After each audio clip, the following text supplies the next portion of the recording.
Hello students, and I welcome you all to the YouTube channel of Lalbagh Girls. Myself Ekta Agarwal, your economics teacher. My today's lecture is for class 11th. Subject is economics. So let us start our video. Please watch this video till the end and do like and subscribe the YouTube channel of your school. So students, this is the first chapter from your book Indian Economy. Children, this is your new topic and the chapter name is Indian Economy on the Eve of Independence. So, before independence, our economy was under the British rule and was facing colonial exploitation. Means the Indian economy were exploited by the Britishers.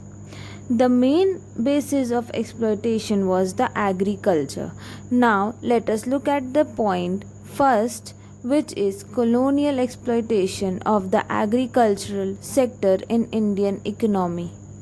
In the agricultural sector, the zamindars were declared the owner of the farming land and were paid a fixed sum in way of land revenue that exploited the poor farmers.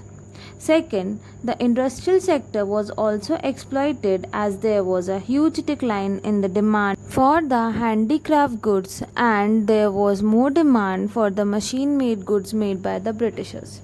The colonial exploitation of international trade was also faced by the Indian economy as the Britishers used many discriminatory tariffs like duty-free exports of Indian raw materials and duty-free imports of British goods in India. Now let us also discuss about the features of Indian economy on the eve of independence. First one, stagnant economy. At the time of independence, the Indian economy was stagnant, which means that there was little or no growth in the economy. Second, backward economy. Indian economy was a backward economy on the eve of independence. Backward economy is the one in which the per capita income is very low. Third, agricultural backwardness. The main source of income in India was agriculture, but because of Britishers, the agricultural farmers were exploited and there was no development in this sector and the production was also very low. Fourth, industrial backwardness. Here, the industries also lacked basic machines and the production was very low in our country. The fifth point, rampant poverty. Bulk of the population in India was very poor.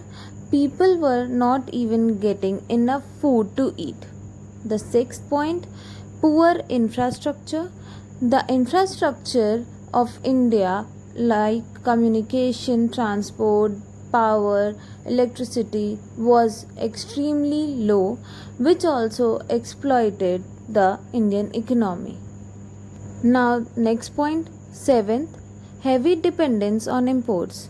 Because of low production, the Indian economy was heavily dependent on the imports which were offered by the Britishers and also helped them to make more and more profits. Eighth point, limited urbanization.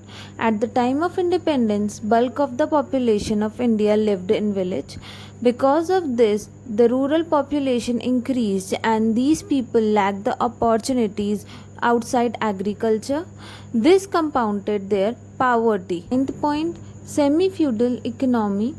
On the eve of independence, India was a semi-feudal economy, which means that it was a mixed economy.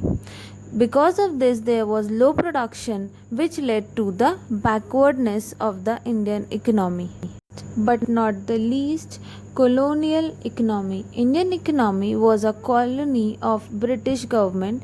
It implied exploitation of the Indian economy for the benefit of the British economy.